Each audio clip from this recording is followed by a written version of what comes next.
Kung kaya dito sa aming petisyon na tinulog sa Korte Suprema, sinasabi namin itong proceedings na ito ay paraan lang para pagalitan kami o patahimikin. Nakita naman namin kung anong ginawa sa mga resource persons ng mga Quadcom, ng Quintcom.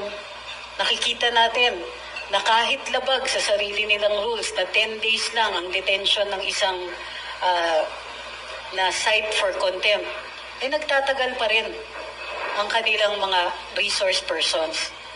Nakita namin sa ibang mga hearing nila ang marahas na pagtatanong at kadalasan sa halos kawalan ng respeto, lalong-lalo alam namin bilang mga ordinaryong mamamayan,